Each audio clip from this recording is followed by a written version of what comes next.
mi Redentor y roca. Muy bien, hermanos. Les invito a que abran sus Biblias en la segunda carta del apóstol Pablo a la iglesia de los Corintios. Hoy vamos a estar analizando los capítulos 8 y 9, segunda carta a los Corintios, capítulo 8 y 9. Estamos analizando uno de los temas que, como mencionamos ya el domingo pasado, uno de los temas que tal vez más controversia, más confusión y lamentablemente se ha prestado también para bastante manipulación en la vida de la iglesia del Señor Jesucristo,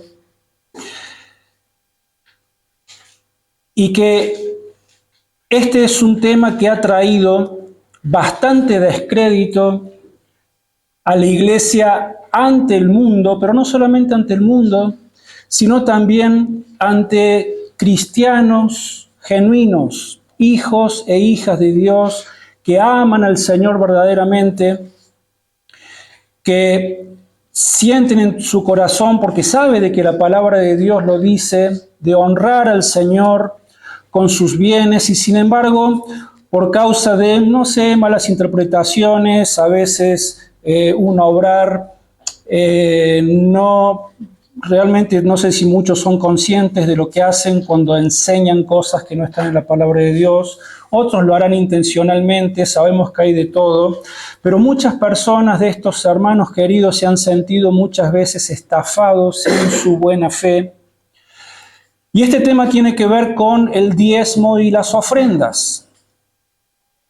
En el mensaje anterior, en donde intentamos entender un poco mejor de qué se trata el diezmo, qué es lo que dice Dios en su palabra, bueno, allí en primera instancia pudimos nosotros ver de que el diezmo fue algo que tuvo que ver con la nación de Israel en el contexto del antiguo pacto, del Antiguo Testamento, y pudimos ver de que no fue de carácter continuo, ni universal, ni es aplicativo para la vida de la iglesia del Nuevo Testamento.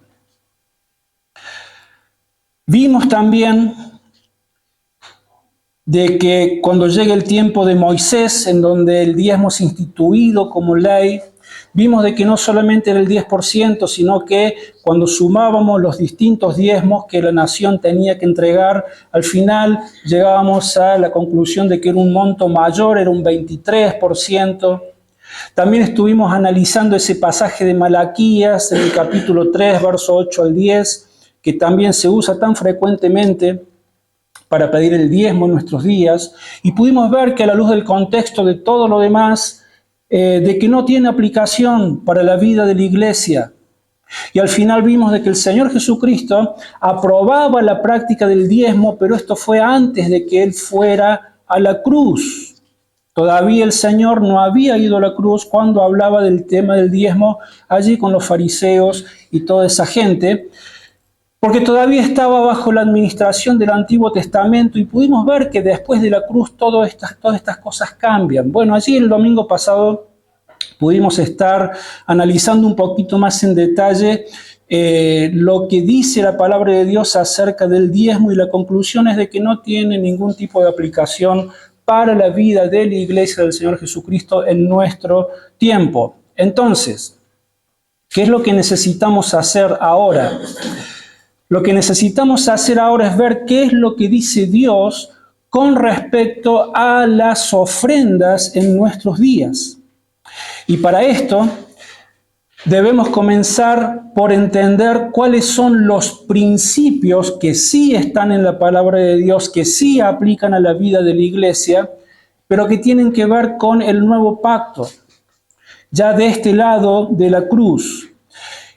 Y vamos a estar nosotros analizando por lo menos 5 principios que los encontramos justamente allí en la segunda carta a los Corintios, capítulo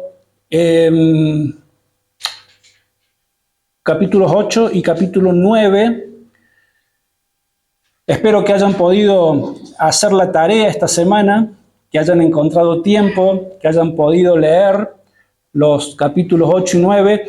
No lo vamos a leer completamente a los 2 capítulos ahora, pero sí vamos a tratar de identificar estos 5 principios que encontramos allí.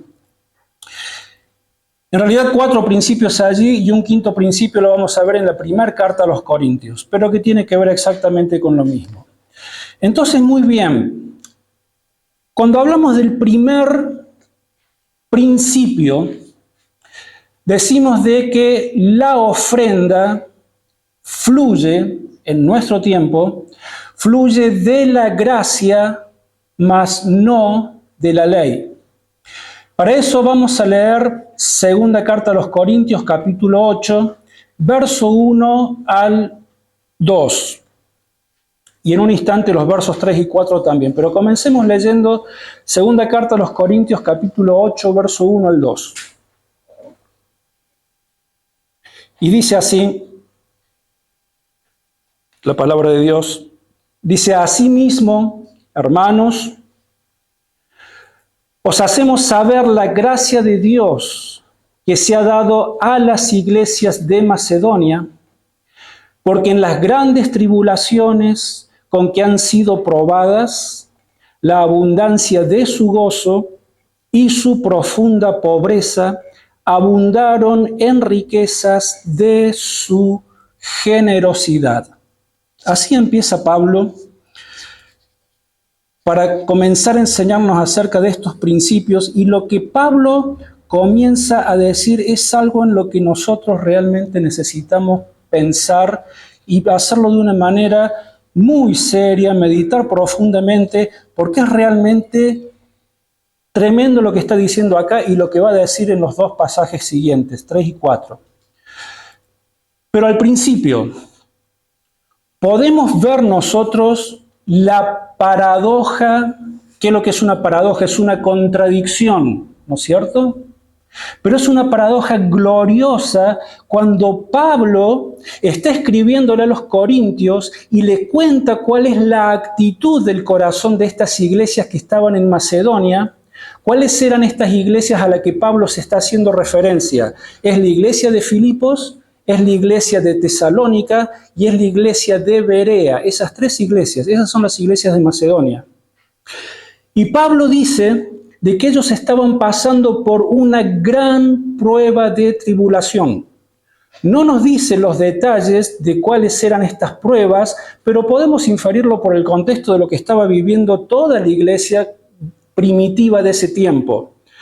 Estaban bajo persecución, tanto del gobierno romano como de parte de los judíos. Aquellos judíos que se convertían a Cristo eran echados de sus hogares, eran excluidos de la sociedad, de toda actividad religiosa, política y comercial del pueblo judío, porque el pueblo judío se sentía traicionado cuando sus propios compatriotas ahora se convertían a Cristo. Entonces la persecución, la situación de las personas era realmente muy difícil cuando venían al Evangelio. De por sí, la gran mayoría de las personas eran pobres, de escasos recursos en la vida en aquellos tiempos. Cuanto más cuando personas se convertían al Evangelio y quedaban despojadas de todas estas cosas. Bueno, de eso se trata esta gran prueba de tribulación. Estaban pasando por persecuciones, todo esto, y dice de que estaban viviendo en un estado de profunda pobreza. Lo leamos de nuevo, por favor.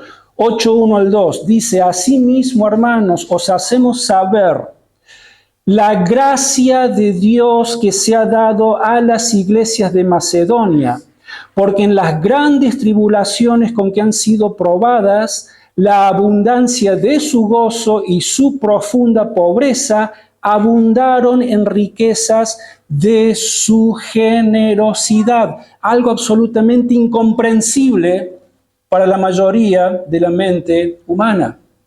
¿Qué es lo que es incomprensible? Es incomprensible que estando pasando por esta situación de sus vidas, persecución y extrema pobreza, ellos dice que abundaron en su generosidad. ¿Y qué es lo que estaba haciendo Pablo acá en este momento?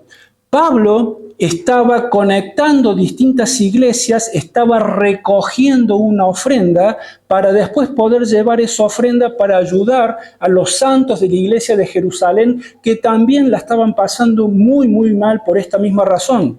Quizás la estaban pasando peor que los de Macedonia y sin embargo ellos dieron con generosidad desde su pobreza. ¿Cómo se entiende esto? Y estamos hablando de pobreza. No de que como muchas veces a veces decimos, y mira, no sé si llego a fin de mes, y es la situación de muchas personas y uno entiende eso, pero estas personas estaban en una situación de profunda pobreza. ¿Cómo puede ser esto?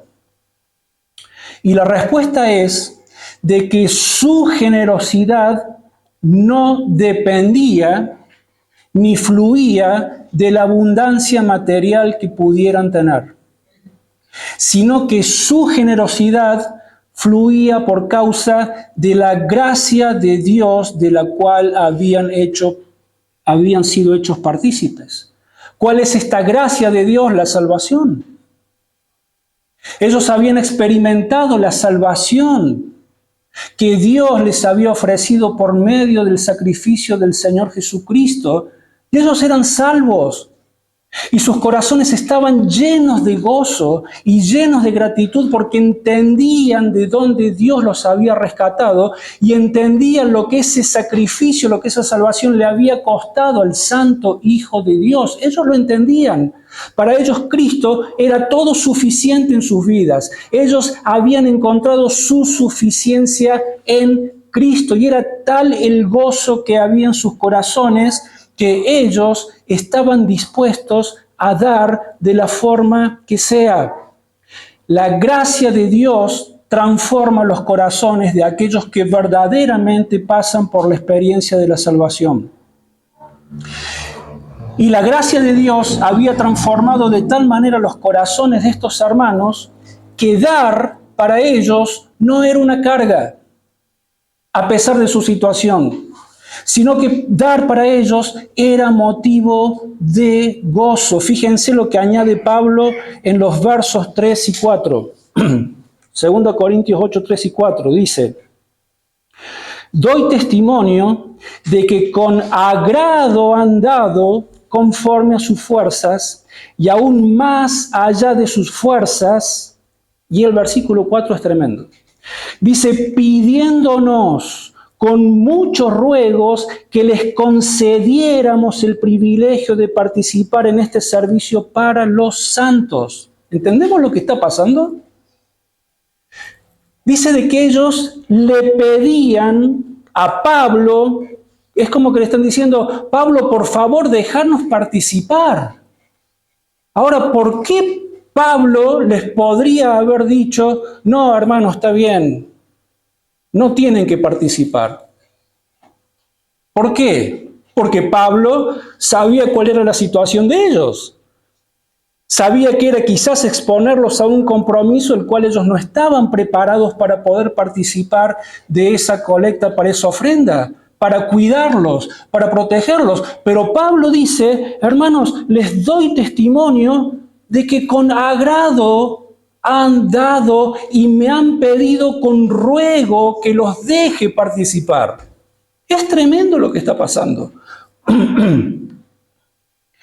Hermanos, la generosidad cristiana, cuando es genuina, es fruto de el amor y la gratitud que tenemos para con Dios, porque entendemos lo que Él ha hecho en nuestra alma, en nuestro corazón, en nuestras vidas, por todo lo que Dios ha hecho por nosotros, por todo lo que Dios sigue haciendo y por lo que Él habrá de hacer por nosotros por el resto de la eternidad.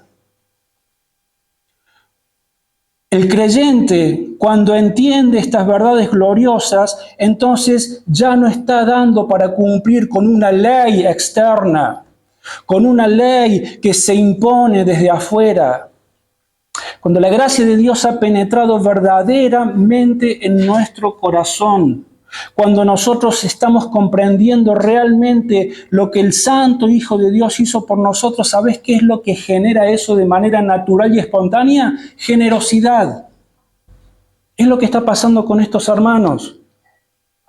Es espontáneo, es voluntario. El Hijo de Dios ofrenda porque eso le da gozo, porque es la manera que tiene, entre otras cosas, de manifestar su gratitud y su amor para con este Dios que ha sido tan lleno de amor desbordante, tan generoso para con su pueblo por todo lo que Él ha hecho. Fíjense lo que dice el verso 5. Dice, y no como lo esperábamos, sino que a sí mismos se dieron primeramente al Señor y luego a nosotros por la voluntad de Dios. Esta es la clave, esto es lo que estamos diciendo. Ellos en primer lugar se habían rendido al Señor. Primeramente, ¿qué dice? Primeramente se dieron al Señor. Ellos habían rendido toda su vida al Señor. Todos sus pensamientos, su mente, sus propósitos, sus planes, su corazón, toda su vida estaba consumida por un amor y un servicio al Señor. No tenían problema en ser generosos en la manera que pudieran hacerlo. No necesitaban ser amenazados, no necesitaban ser obligados. Era voluntaria, era de corazón, lo hacían por amor y gratitud. Entonces acá tenemos el primer principio. La ofrenda debe fluir de la gracia, mas no de la ley. El segundo principio, bueno, está obviamente relacionado con lo que estamos diciendo, pero es de que la ofrenda debe ser voluntaria y no por presión externa. Segunda carta a Corintios capítulo 9, verso 7, ahí cerquita. Ahora el capítulo 9 y el verso 7 dice: cada uno dé como propuso en su corazón, no con tristeza ni por obligación, porque Dios ama al dador alegre.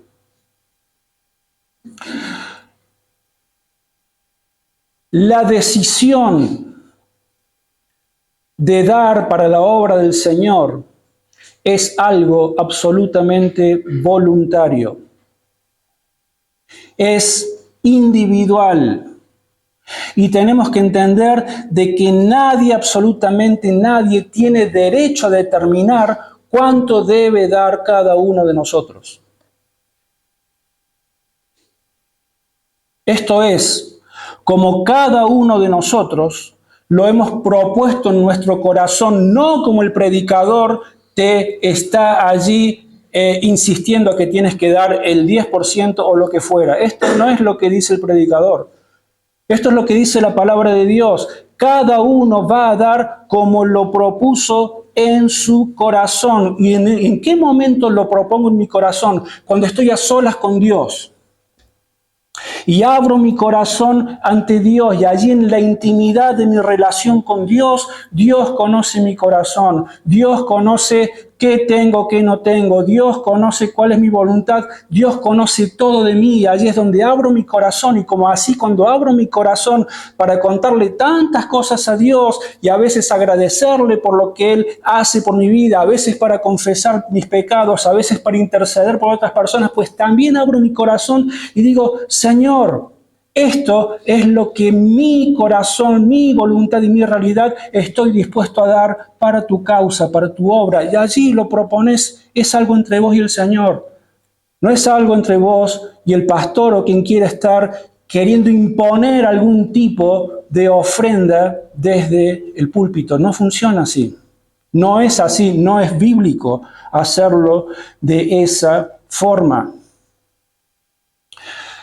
Pablo dice explícitamente que la ofrenda cristiana no debe ser por presión o por obligación. ¿Saben por qué? Por lo que lo dice el texto, porque Dios ama al que da con alegría. ¿Queremos nosotros que Dios se goce de nuestras vidas. Queremos que el Señor haga resplandecer su rostro, como dice también por allí el Salmo, sobre nuestras vidas, que el Señor se agrade de nuestras vidas en este sentido, pues entonces tenemos que aprender a dar con gozo, voluntariamente, generosamente, pero es algo que lo trato directamente con el Señor. Dios se deleita, es lo que está diciendo Pablo. Se deleita en aquellos corazones que dan con generosidad, con esa generosidad que brota genuinamente de corazones que han sido transformados por su gracia, por la obra redentora que Él obró en nuestras vidas, gracias al sacrificio de su Hijo. ¿Cómo haces para reconciliar esta verdad tan hermosa del Nuevo Testamento con imponer un diezmo bajo amenaza? De que si no das tu diezmo vas a estar bajo maldición, porque lo dice Malaquías. ¿Cómo haces para reconciliar estas dos cosas? Si la instrucción a las iglesias es completamente diferente. Tenemos que entender, hermanos, que a partir después del libro de los Hechos, todo lo que sigue son epístolas doctrinales, que significa son cartas que han sido dadas a las iglesias para instruir a las iglesias a cómo deben vivir la vida cristiana. Lo estuvimos viendo en Tito, ¿no es cierto? Ahí tenés las instrucciones. Ahora decime, ¿en qué sola carta de los apóstoles hay un solo mandamiento que diga que la iglesia tiene que dar los diezmos? No lo hay. Entonces es imposible reconciliar una cosa con la otra. Es lo que estamos diciendo. Contradice absolutamente la enseñanza apostólica sobre la ofrenda del nuevo pacto. Entonces, en primer lugar, vimos, debe fluir la ofrenda de la gracia y no de una ley impuesta. En segundo lugar, acabamos de ver, debe ser voluntaria. En tercer lugar, el tercer principio es que la ofrenda debe ser proporcional a lo que Dios ha dado. Segunda carta a los Corintios, capítulo 8, verso 12.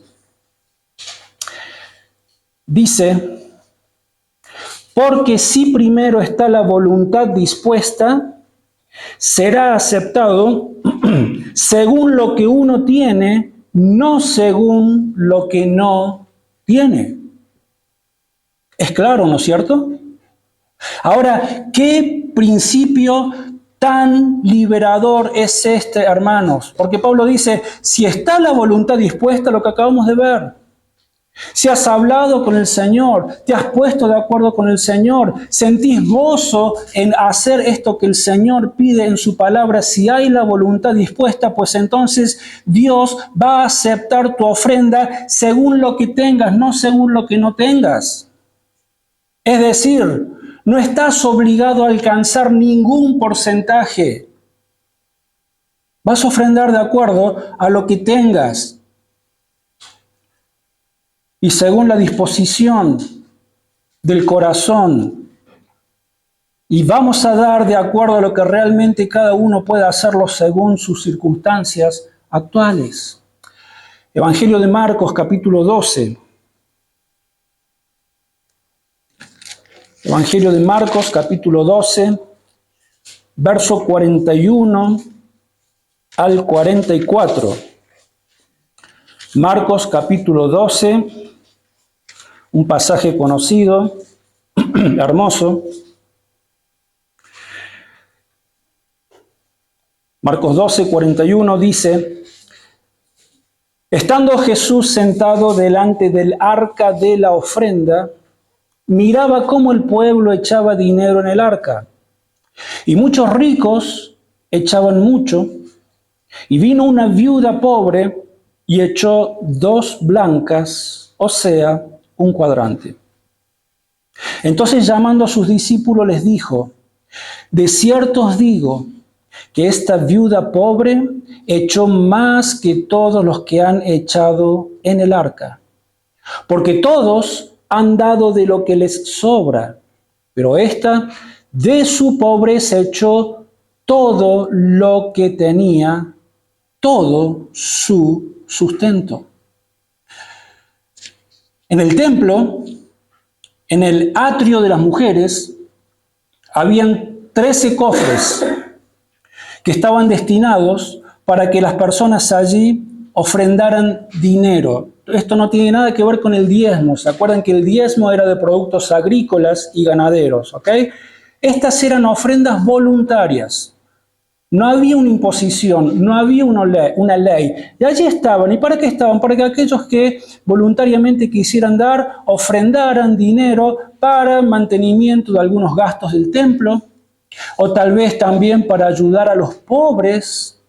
Y allí está esta viuda, esta mujer, que de lo más profundo de su pobreza, es un caso bastante similar a lo de los macedonios que está exponiendo Pablo, ahora Jesús nos está contando, ha echado todo lo que tenía. Y Jesús les dice, porque Dios ve el corazón, dice, les aseguro que esta mujer ha dado mucho más que los otros que solamente dan de lo que les sobra. Los otros, para poder equiparar la generosidad de esta mujer, tendrían que dar no de lo que les sobra, tendrían que dar absolutamente todo lo que tienen y serían de esa forma igual de generosos que esta viuda. Pero los otros están dando de los que les sobra. Y hay un cuarto principio en cuanto a la ofrenda generosa, y es que la ofrenda generosa trae bendición, pero no debe entenderse esto como una transacción comercial entre nosotros y Dios. Volvemos a la segunda carta a los Corintios, capítulo 9, versos 6 al 8.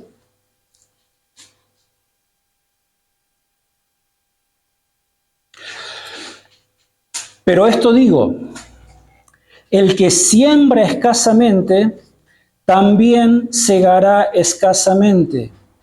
Y el que siembra generosamente, generosamente también segará. Me detengo un instante para explicar de que si bien Pablo está usando la analogía de cuando el campesino sembraba semillas en el campo, vemos de que siempre hay mucho lenguaje de este tipo así figurado en las Escrituras, pero Pablo no está hablando literalmente del campesino que salió a echar la semilla de trigo o de lo que fuera. Pablo está hablando de dinero, porque está en el contexto de esta enseñanza sobre la ofrenda. Entonces él está hablando de dinero y dice, el que siembra escasamente, también segará escasamente, y el que siembra generosamente, generosamente también segará.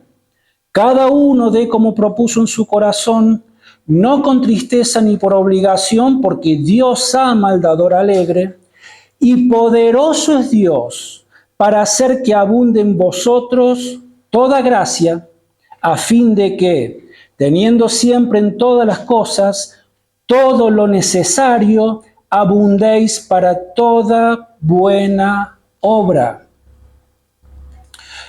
El verso 6 dice, el que siembra escasamente también segará escasamente, y el que siembra generosamente, generosamente también segará. Entonces, al mismo tiempo, lo que vemos que dice la palabra de Dios, hermanos, es de que existe una conexión, existe una ley espiritual, si se quiere.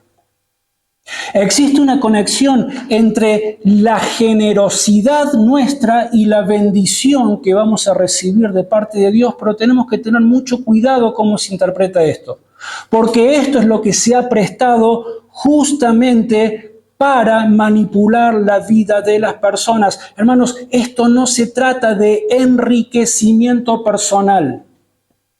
Esto no se trata de ver de qué manera nosotros vamos a negociar con Dios, en el sentido de que, bueno, Dios, te doy 10, pero tu promesa es de que me vas a bendecir y me vas a devolver 100 para que mi cuenta del banco pueda agrandarse mucho más, para que yo pueda enriquecerme, para que yo pueda tener todo lo que tengo ganas de tener, No está hablando de eso este pasaje.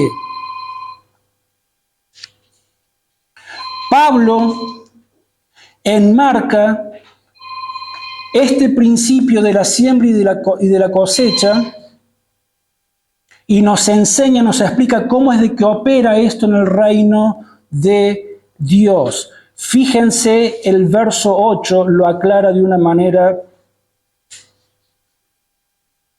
Dice, y poderoso es Dios para hacer que abunde en vosotros toda gracia, a fin de que teniendo siempre en todas las cosas todo lo necesario, abundéis para toda buena obra. ¿Lo pueden ver? ¿Cuál es el propósito? ¿Cómo funciona esta ley espiritual de que si nosotros somos generosos, Dios puede llegar a bendecirnos en términos materiales, en términos de dinero, con mucho más? ¿Para qué? Otra vez, ¿para engrosar nuestra cuenta bancaria? No.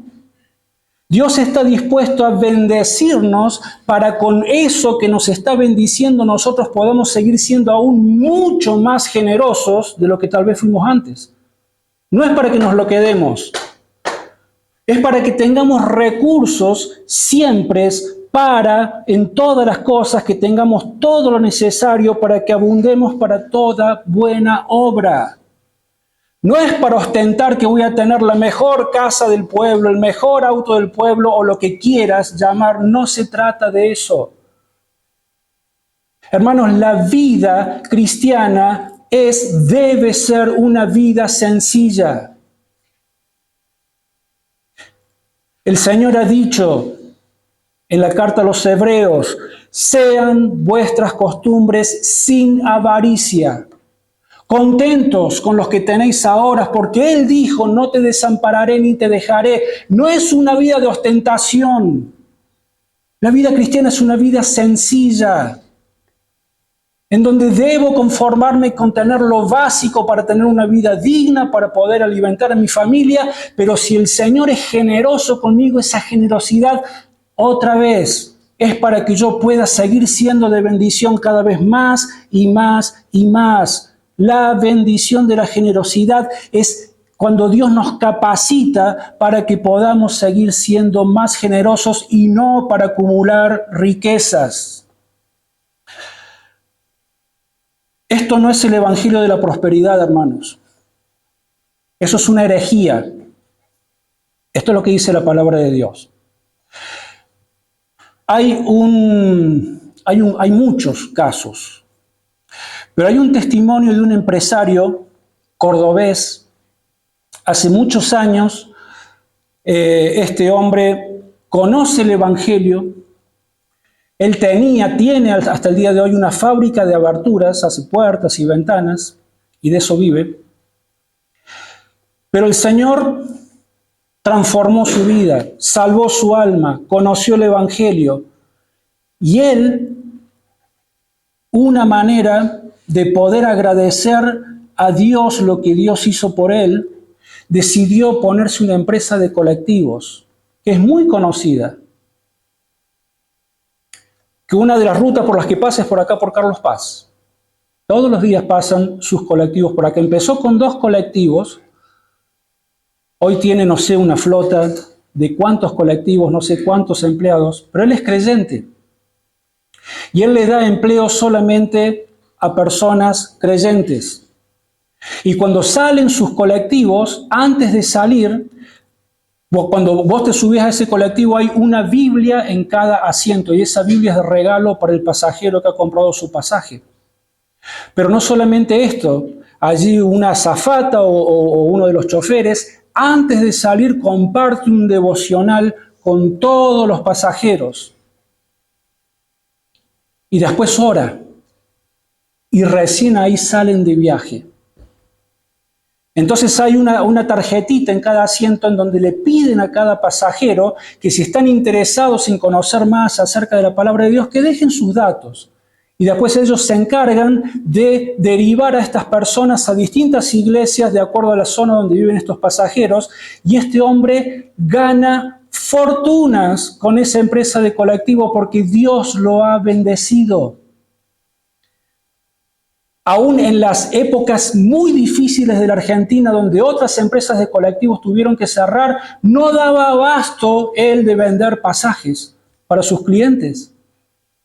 Ahora, ¿él qué hace con toda esa fortuna que gasta? Le invierte en más colectivos. Y la ofrenda para el campo misionero. Y la ofrenda para sostener iglesias. Y él, ¿sabe de qué sigue viviendo? De su fábrica de aberturas. No toca un centavo de todo esto otro.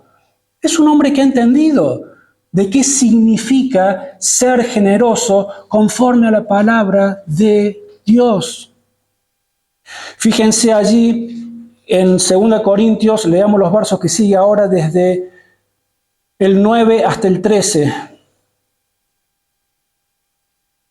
Recién leímos del 6 al 8, sigamos leyendo el 9 al 13 ahora. Esto es 2 Corintios 9, 9, 13, dice, como está escrito, repartió, dio a los pobres, su justicia permanece para siempre.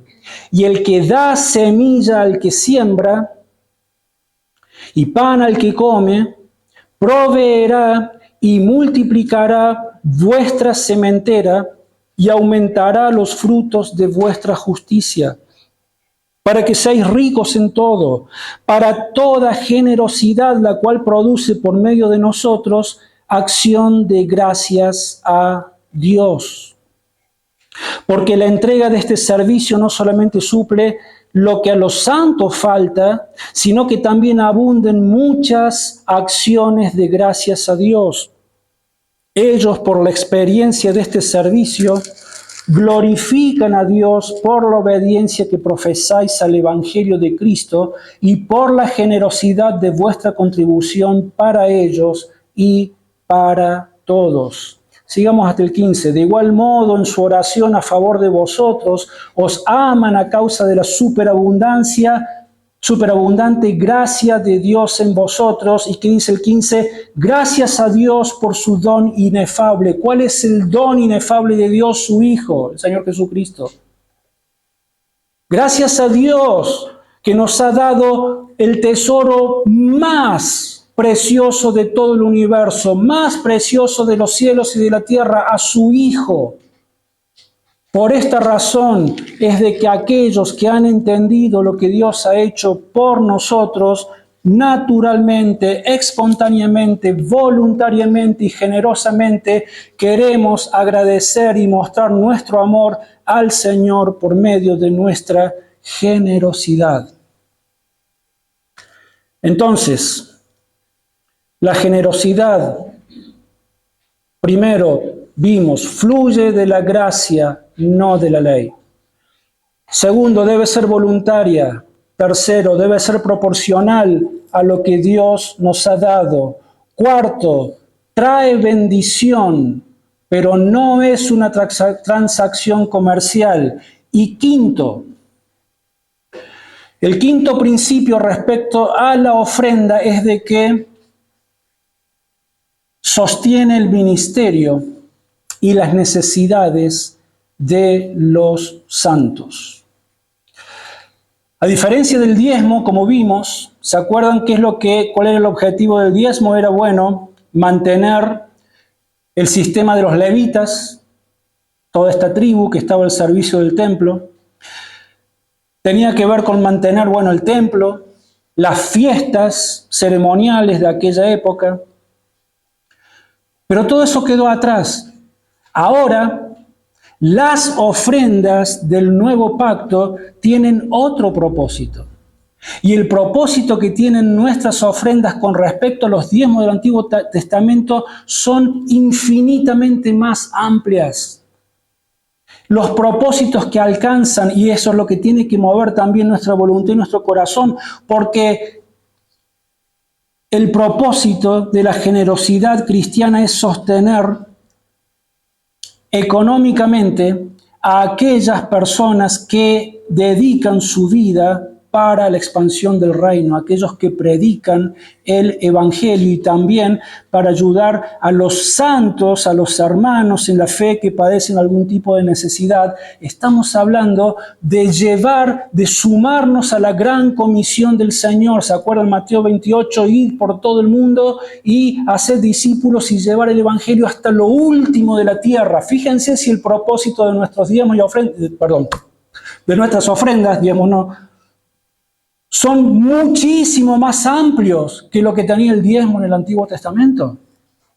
Primer carta a los Corintios, capítulo 9, verso 4 al 14. Primer carta a los Corintios, capítulo 9, verso 4 al 14. Pablo, en esta oportunidad, él, como siempre, era atacado, era descalificado por falsos maestros que se levantaban en las iglesias que él iba plantando. Y esto había pasado en Corinto. Y habían falsos maestros y falsos apóstoles también que desacreditaban la autoridad de Pablo y todo eso. Entonces Pablo está defendiéndose de estas falsas acusaciones. Y entonces acá él está hablando acerca de algunos de los derechos que él tenía como un hombre que había dejado todo por la causa de Cristo. Entonces en el verso 3, estoy leyendo primer carta a los Corintios, capítulo 9, verso 3 en adelante, dice: contra los que me acusan, esta es mi defensa. ¿Acaso no tenemos derecho a comer y beber? ¿No tenemos derecho a llevar con nosotros una hermana por esposa, como hacen también los otros apóstoles, los hermanos del Señor y Cefas?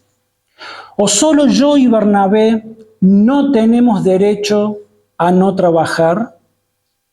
¿Quién jamás fue soldado a sus propias expensas? La respuesta es obvia. ¿Quién planta una viña y no come de su fruto? ¿O quién apacienta el rebaño y no toma la leche del rebaño? ¿Digo esto solo como hombre? ¿No dice esto también la ley? En la ley de Moisés está escrito: no pondrás bozal al buey que trilla. Detengámonos un instante por allí, por favor. No vamos a ir ahora, pero esta ley está, y no es una ley ceremonial que quedó abolida después de la cruz de Cristo. Es una ley moral que sí sigue teniendo continuidad en nuestros tiempos. Ahora, cuando vos la ves en Deuteronomio, esto está en Deuteronomio capítulo 25, verso 4, vos venís leyendo muchas cosas y de repente aparece esto que dice acá Pablo, que dice: no pondrás bozal al buey que trilla. Y vos decís: ¿de dónde saca esto el Señor? Y tiene mucho sentido, porque cuando vos lees el contexto de Deuteronomio, viene hablando de lo que debe ser la justicia social, o sea, cómo tratar al prójimo, a las personas. Viene hablando, después véanlo en casa, de cuál debe ser el trato digno que se debe tener para con las personas, de cómo se debe proteger al más débil, y en medio de todo eso el Señor dice: no pondrás bozal al buey que trilla.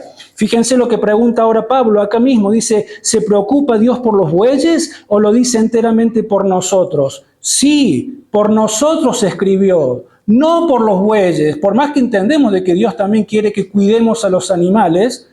Pero no es un pasaje que está descolgado en Deuteronomio y que está refiriéndose a los bueyes. Se está refiriendo a las personas que trabajan por una causa y que merecen ser sostenidos. Entonces, o lo dice enteramente por nosotros, sí, por nosotros se escribió, porque con esperanza debe arar el que ara, y el que trilla con esperanza de recibir su fruto. Si nosotros sembramos entre vosotros lo espiritual, ¿será mucho pedir que cosechemos de vosotros lo material?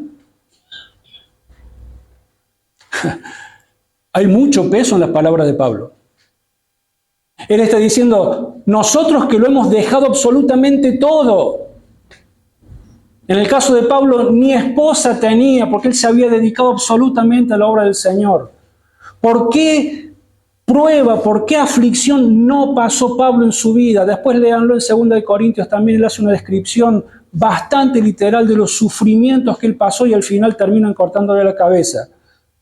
Y todo eso, tanto el apóstol Pablo como los otros apóstoles, como genuinos hombres de Dios, que lo dejan todo para poder ir y llevar este mensaje de salvación, el único mensaje que puede hacer libre a las personas de la condenación eterna, y restaurar sus vidas y darte un verdadero propósito y entender por qué estás en la tierra e instruirte con todo el consejo de la palabra de Dios. Si nosotros sembramos en vosotros lo espiritual, ¿es mucho pedir que vosotros participen con nosotros de lo material? Si otros participan de este derecho sobre vosotros, ¿cuánto más nosotros? Porque aparentemente habían otros en quienes los corintios estaban dándoles ofrendas. Sin embargo, dice Pablo, no hemos usado de este derecho, sino que lo soportamos todo por no poner ningún obstáculo al Evangelio de Cristo. ¿No sabéis que los que trabajan en las cosas sagradas comen del templo y que los que sirven al altar del altar participan? Todavía estaba funcionando el templo hasta el año 70 que fue destruido por Tito. Todavía había gente que iba y les trae a colación esto, lo que hemos visto, el sostenimiento de los levitas y demás. Por eso es esta pregunta. ¿No sabéis que los que trabajan en las cosas sagradas comen del templo y que los que sirven al altar del altar participan? Así también ordenó el Señor a los que anuncian el Evangelio que vivan del Evangelio. ¿De qué van a vivir si no tienen otros trabajos?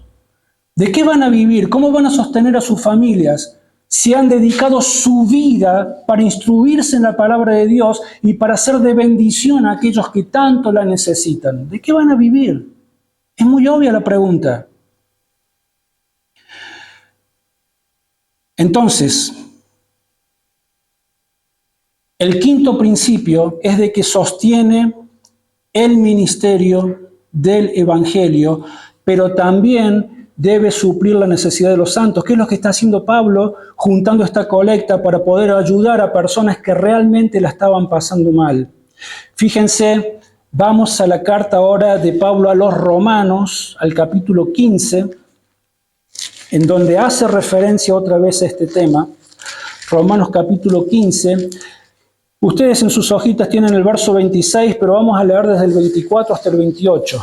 Romanos 15, 24, 28.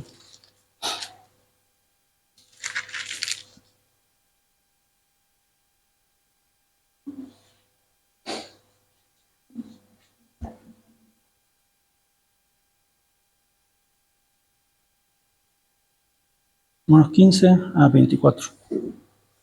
Estoy perdido. Acá está. Dice, ahora le está escribiendo a los romanos, dice, cuando vaya a España, iré a vosotros, pues espero veros al pasar y ser encaminado hacia allá por vosotros, una vez que haya disfrutado de vuestra compañía.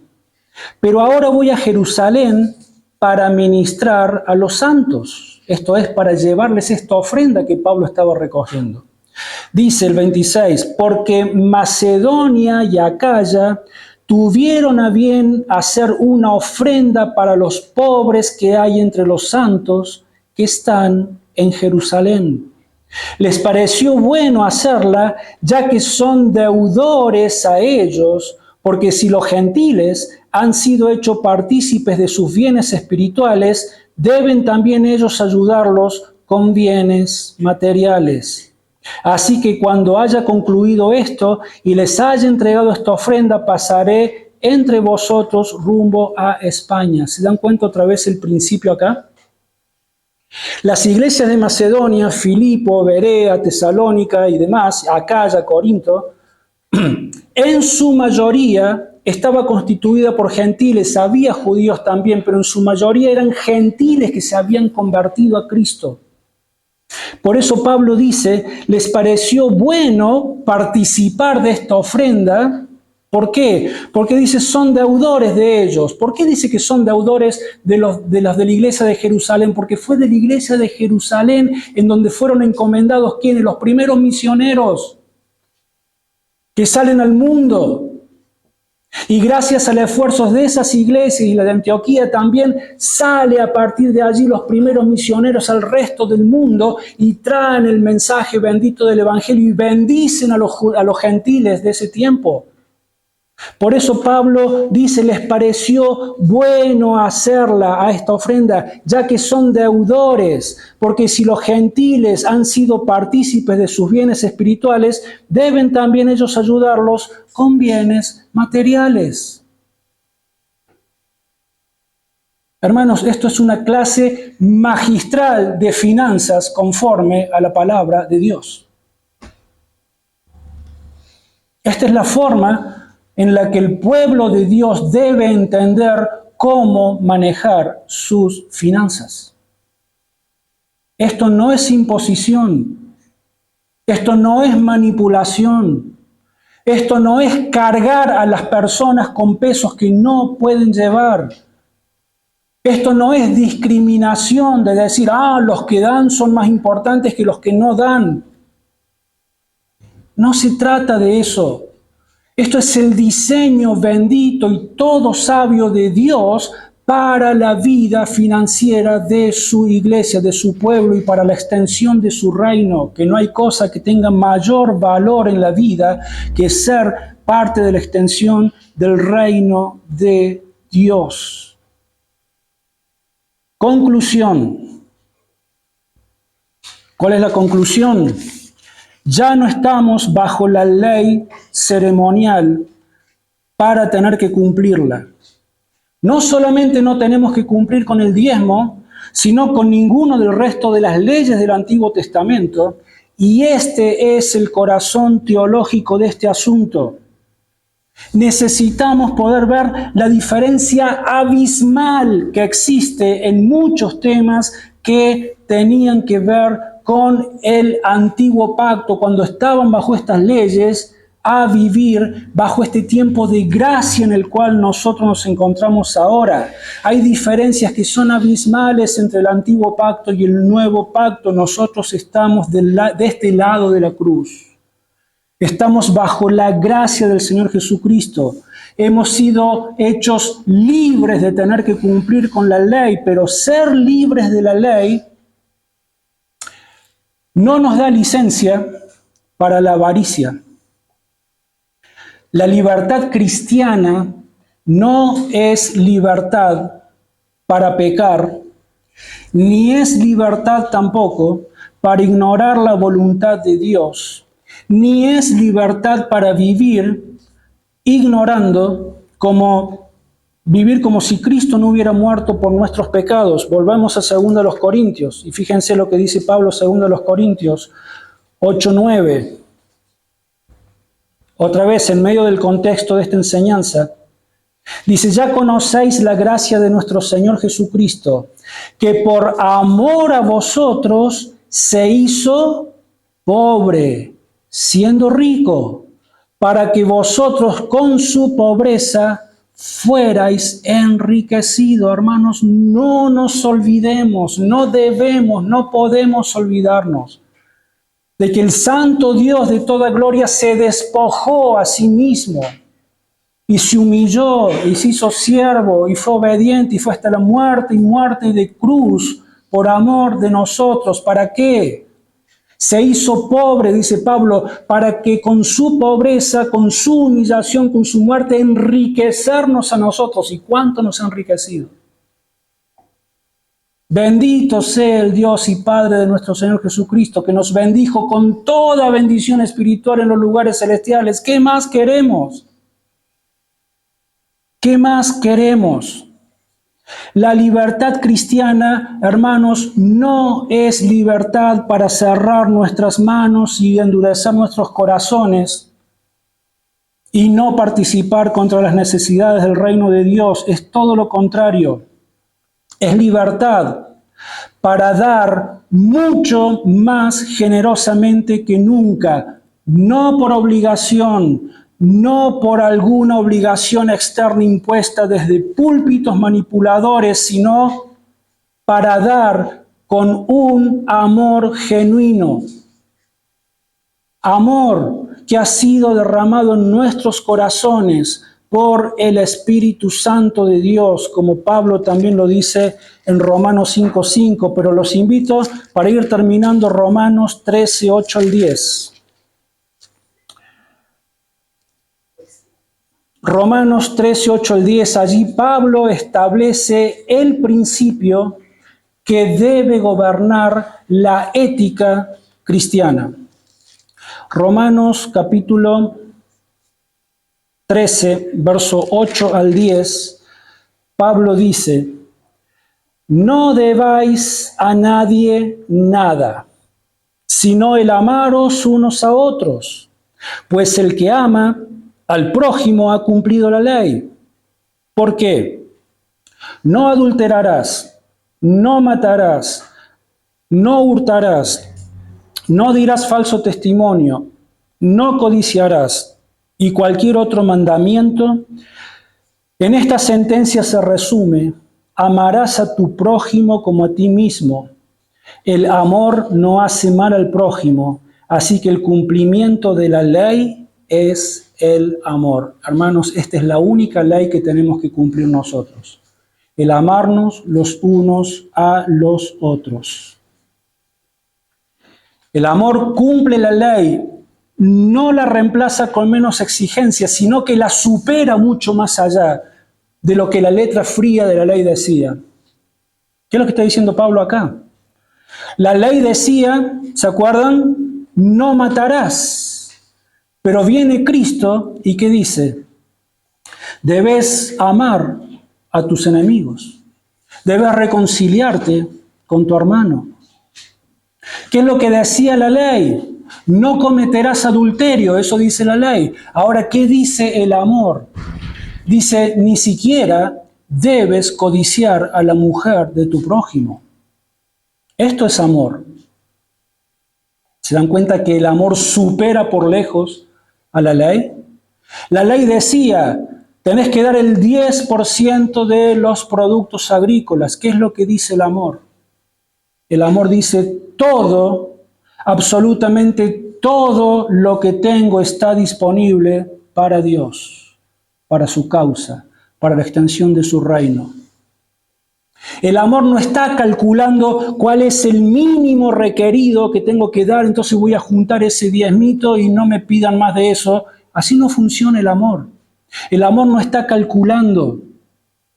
El amor va a buscar la manera de ver cómo dar más y cada vez más y más, de cómo servir cada vez mejor a la causa de Cristo, de cómo poder ser de mayor bendición a los demás, de cómo poder ser más generoso y de una manera mucho más abundante conforme a todos estos principios que acabamos de analizar, hermanos. El amor nunca va a preguntar ¿cuánto tengo que dar para evitar la maldición de Malaquías y qué sé yo? El amor no se hace esa pregunta. La pregunta que se hace el amor es ¿cuánto puedo dar? Y esto lo determino en mi comunión con Dios.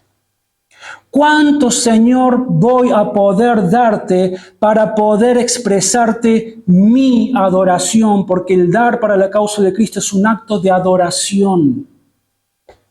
¿De qué manera, Dios, te puedo adorar de la manera más generosa? ¿De qué manera puedo expresarte mi adoración y mi gratitud para que tu nombre siga siendo conocido, para que tu nombre siga siendo exaltado, alabado, honrado y para que tu reino continúe siendo extendido hasta que me lleves a tu presencia o hasta que regreses a la tierra?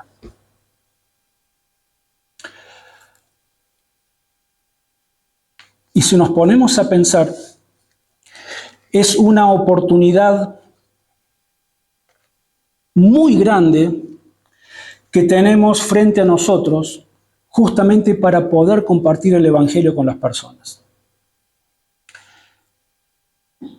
Cuando le compartan a las personas de esta iglesia Cuando los inviten a venir a esta nuestra iglesia, la iglesia de Cristo, y la gente les diga, sí, no, ya sé, gracias, pero si voy, lo primero que van a hacer es pedirme el diezmo. Entonces vos ahora vas a poder decirle, no te preocupes. En nuestra iglesia no se pide el diezmo. Jamás te van a pedir el diezmo. Bueno, está bien, pero te van a pedir las ofrendas, tampoco. En nuestra iglesia jamás se piden ofrendas. Nunca vas a ver en esta iglesia que pasemos silla por silla, pasando el canastito para que cada uno ponga. Eso no funciona así. De alguna manera estás exponiendo a las personas, poniéndolas en una situación incómoda. Y entonces, ¿qué es lo que hacen en tu iglesia? Hacemos lo que la palabra de Dios dice. Hay un cofre allá en la entrada y cada uno de nosotros, como lo hemos dispuesto en nuestro corazón ante el Señor,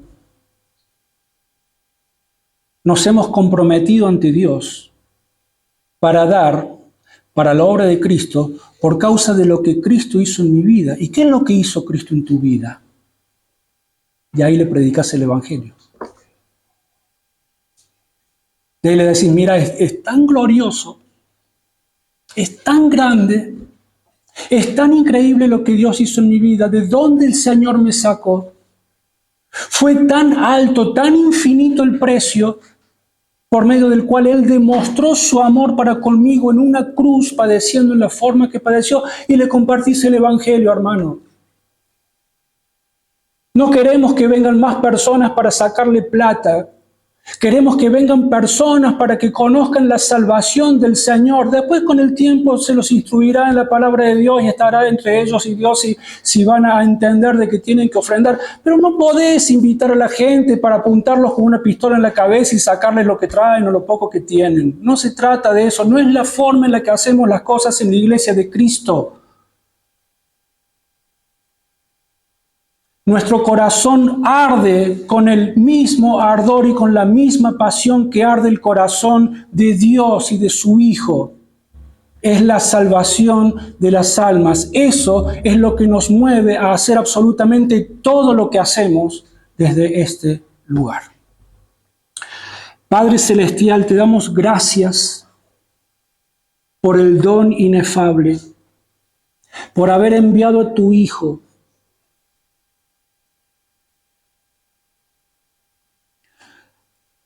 por haber derramado tu sangre en aquella cruz,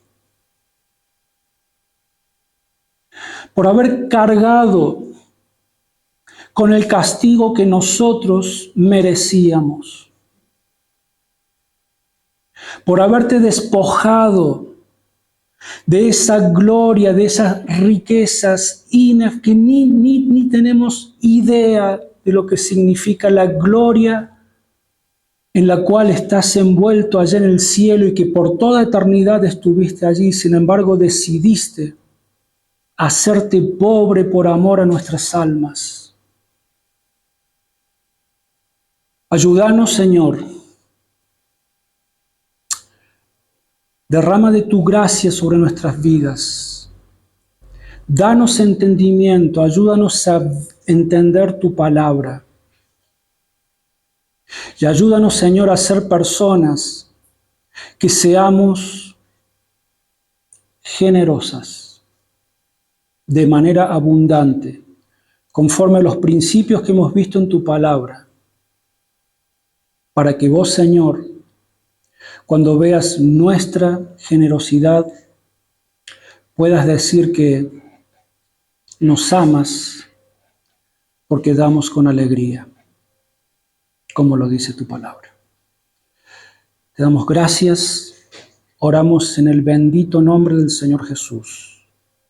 Amén.